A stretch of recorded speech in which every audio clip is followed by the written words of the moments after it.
Dans mes pensées, un sous-thème qu'on a intitulé Voix et destin. Amen.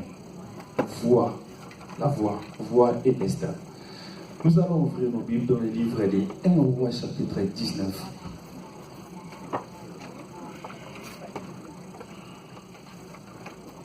Un Roi chapitre 19, du 8 au 13e verset.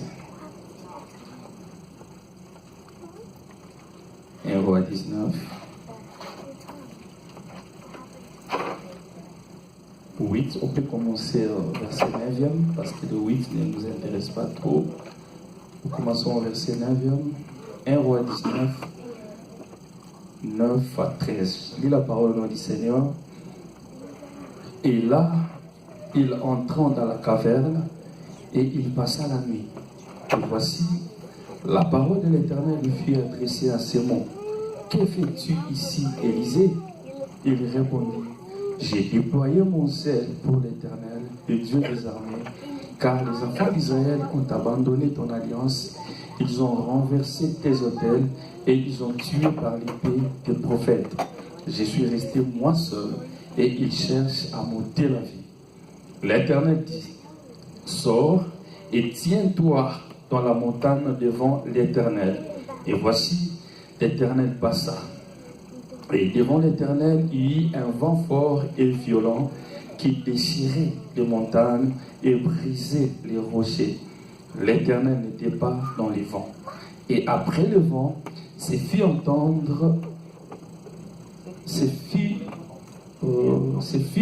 un tremblement des terres. L'Éternel n'était pas dans les tremblements des terres. Et après les tremblements des terres, un feu. L'Éternel n'était pas dans le feu. Et après le feu, un murmure doux et léger. Quand Élie entendit, il s'enveloppa le visage de son manteau. Il sortit et s'éteint à l'entrée de la caverne. Et voici, une voix lui fit entendre ces paroles. Que fais-tu ici, Élie? Amen. Et voici une voix qui lui fit entendre ces paroles. Que fais-tu ici, Élie? Nous connaissons cette histoire. Les lecteurs de la Bible le connaissent très bien quand Élisée fuyait Jézabel, qui avait tué tous les prophètes de Dieu et qui cherchait aussi à les tuer. La Bible dit, l'Esprit de Dieu les transporta, l'emmena quelque part où il devait aller se cacher. Parce que c'est très important. Avec Dieu, il y a toujours un temps de cache-toi et il y a un temps présente-toi. Amen. On ne se présente pas quand il faut se cacher et on ne se cache pas quand il faut se présenter. Et pendant les cache-toi que Dieu travaille la vie d'un homme. Peut-être que tu es dans les cache-toi de Dieu. Ne te dérange pas trop, ne te pose pas trop de questions. C'est dans les cache-toi que Dieu travaille notre vie. C'est dans les cache-toi que Dieu travaille les caractères, les comportements. C'est dans les cache-toi que Dieu fixe certaines choses dans nos vies. Si tu te présentes pendant les cache-toi, tu risques d'être dévoré, détruit, tué par Jézabel. Pendant les cache-toi, reste caché. Amen. Alors, Élie est allé et Dieu lui a dit de sortir et il va lui parler. Et dans sa grande surprise, il attend un bruit fort qui déchirait même les montagnes et tout. Et la Bible dit, Dieu n'était pas là. Un feu est venu, un vent très fort. Mais malgré tout cela, Dieu n'était pas là. J'aimerais ouvrir une parenthèse pour dire à quelqu'un, le bruit fort, le feu que tu peux voir, le vent qui peut souffler à gauche et à droite ne signifie pas seulement que Dieu est là. Amen. La Bible dit que Dieu n'était pas là. Mais quand il y avait un vent doux, calme, et c'était dans ce calme-là qu'une voix fut entendre et Dieu a parlé. Bien aimé, Dieu parle. Amen. Voilà pourquoi ce matin nous allons partager cette pensée que l'Esprit a déposée dans mes pensées sur la foi et le destin. C'est très important. J'ai cherché la signification de voix. Voilà ce que mon dictionnaire m'a donné. On dit que la voix, c'est ce qui parle et qui nous inspire. Amen. La voix, c'est celle qui parle et qui nous inspire. C'est un mouvement intérieur ou externe qui nous porte à faire quelque chose et qui nous en détourne, qui nous empêche de le faire. C'est-à-dire, c'est une voix extérieure, aussi une voix intérieure qui nous pousse à faire quelque chose. Et lorsque nous parlons de destin, destin c'est simple, c'est seulement la destinée, le futur, l'avenir. Et ce terme veut simplement dire que la voix que tu écoutes aujourd'hui va déterminer ta destinée. Amen. La voix que tu écoutes aujourd'hui t'aidera soit à voir la gloire de Dieu dans ta vie ou à ne pas voir cette gloire. C'est très très important. Et chaque jour, bien aimé, nous sommes bombardés par des voix, par des différentes voix, internes ou externes. Voilà pourquoi je voulais diviser cela en deux. Parler des voix internes, mais aussi des voix externes.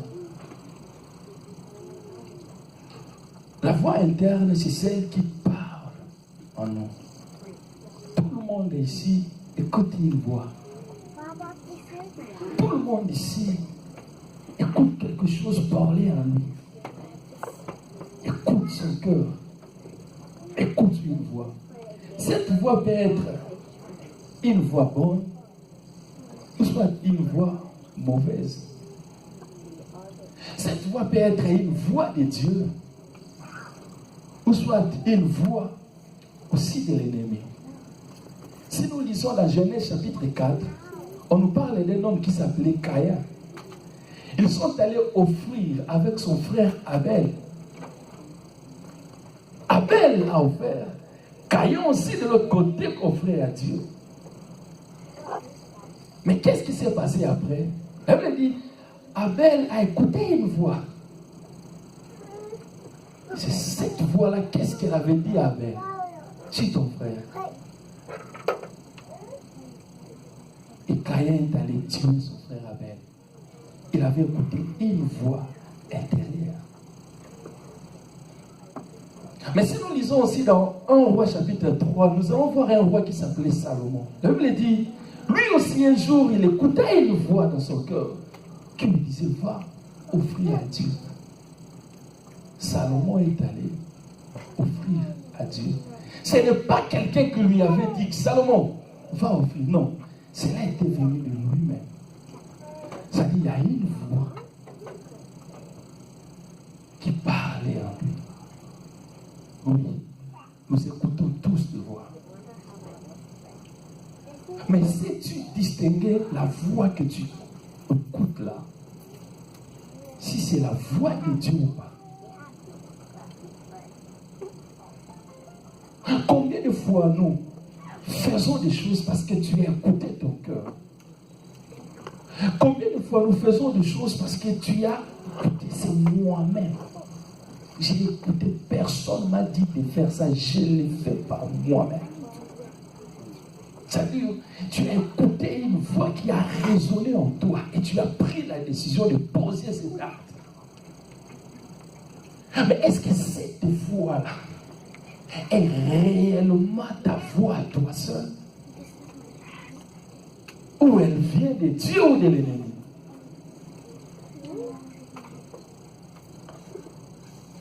C'est très dangereux, bien aimé. Vous savez, l'homme peut raisonner par lui-même. Mais le raisonnement de l'homme est facilement influencé par deux raisonnements. Soit de Dieu ou de l'ennemi. Alors quand toi tu poses des actes, quand toi tu fais des choses, quand toi tu prends des décisions, tu dis que tu as écouté ta voix, tu as pris la décision moi-même, j'ai pris mon temps, je réfléchis avant de poser cet acte. Si je pose cet acte, j'ai pris tout de mon temps. Mais est-ce que réellement cette voix-là est la sienne? La voix interne. Caïn a tué son frère parce qu'il avait écouté une voix. Et la deuxième sorte de voix, c'est la voix externe. C'est-à-dire la voix qui vient de l'extérieur.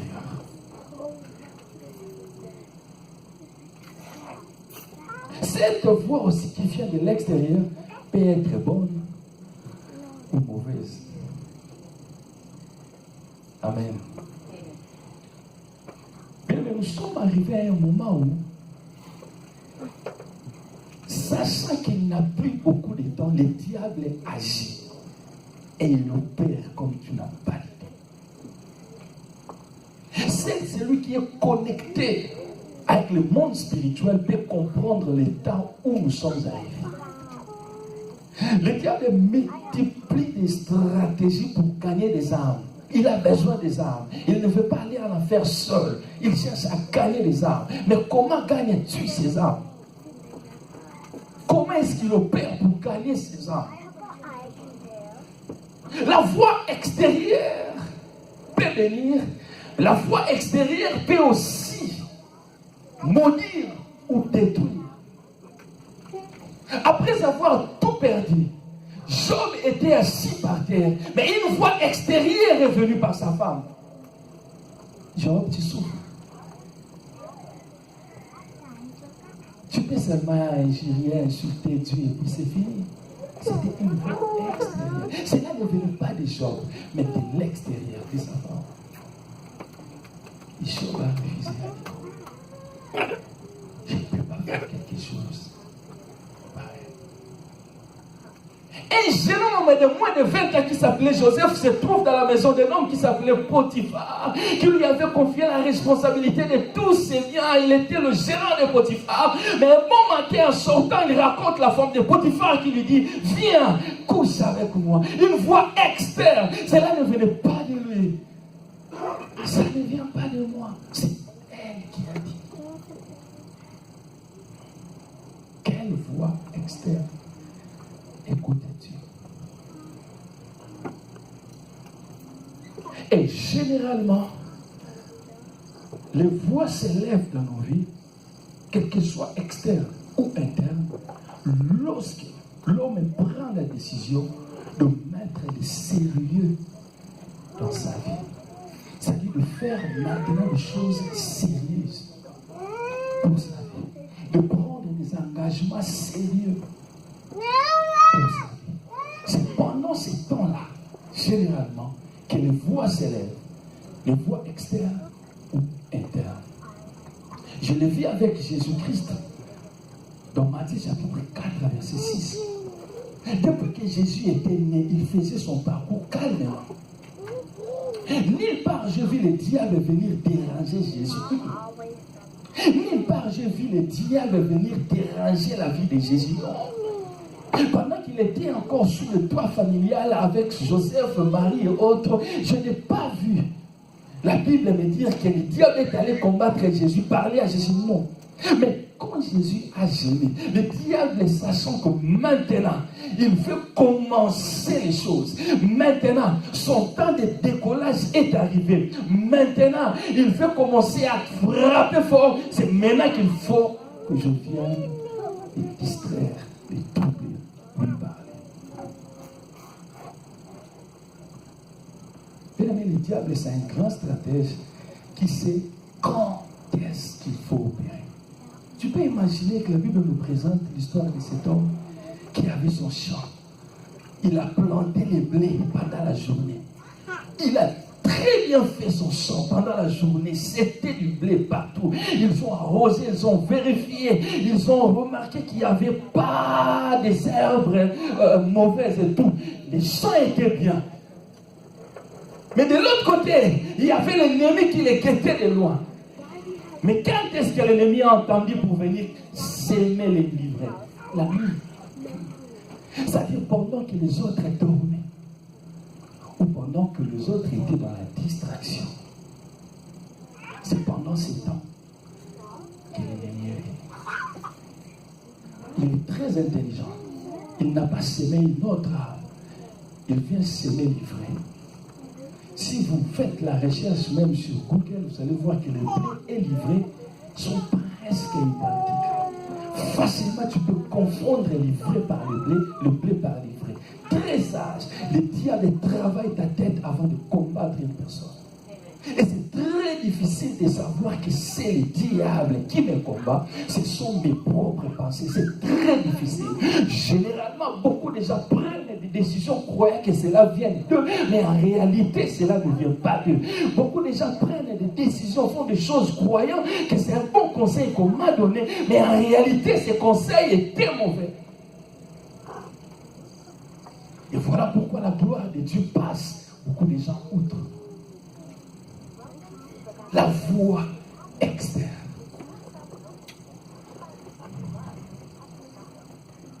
Pendant que Jésus est arrivé au moment de commencer son ministère, une voix s'élève. Le diable est venu. Si tu es le fils de Dieu. Ah, depuis que j'étais né, l'ange Gabriel est venu, il a donné le message à Marie. Tu étais où? Il a essayé de combattre Jésus quand il était bébé, c'était fini. Depuis l'enfance de Jésus, on n'a pas vu le diable. Non. Mais c'était le moment cristal de sa vie où il devait prendre des décisions, il devait faire des choses pour lesquelles il était envoyé sur la terre. C'est à ce moment-là que le diable s'élève. Mais fais très très attention lorsque tu veux prendre une décision, lorsque tu veux faire une chose qui va engager ta vie. C'est pendant ce temps-là que le diable vient souvent déranger, combattre, désorienter. Beaucoup de gens. Je parlais avec une soeur en Afrique du Sud. Elle m'a parlé de son ami qui était à Kinshasa, qui est à Kinshasa actuellement. Cette fille très intelligente, elle a terminé en médecine à Unikin. Très intelligente, très jolie, belle détail. Ce n'est pas moi, la Bible aussi les dit. Belle détail, belle des figures. Mais pendant son parcours, la Bible dit un homme apparut devant lui. La fille, parce qu'elle se préservait très bien, elle se disait, je veux m'engager au mariage pour lorsque je terminerai mes études. Chose faite, elle a terminé ses études. Quand elle a voulu s'engager, un homme se présente. Un homme très bien, comme nos sœurs aiment, un homme gentil. Très bon.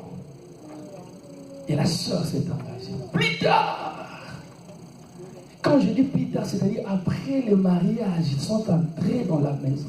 C'est après que la sœur a appris que le monsieur était un ancien abbé de l'église catholique qu'on a chassé du couvent, je ne sais pas moi pourquoi. Et en sortant du couvent, les messieurs, beaucoup de gens connaissent ce qui se passe. Il a été maudit. Et cette malédiction l'a touché la vie de cet homme. C'est-à-dire, il ne pouvait plus fonctionner sexuellement. Il le savait très bien.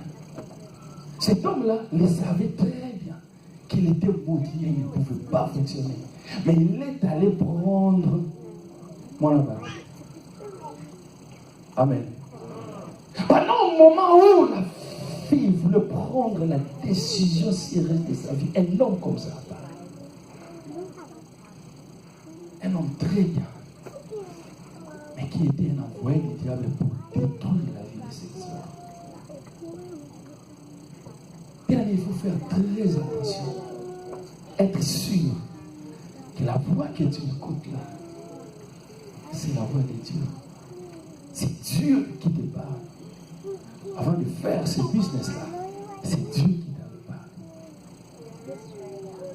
Même quand un homme te parle, la Bible dit, il a si bien discerné c'est avec lui. Même si c'est un homme que tu connais, que tu respectes, que tu as beaucoup de considération. Mais lorsque tu écoutes, il faut prendre cela et amener ça au laboratoire spirituel.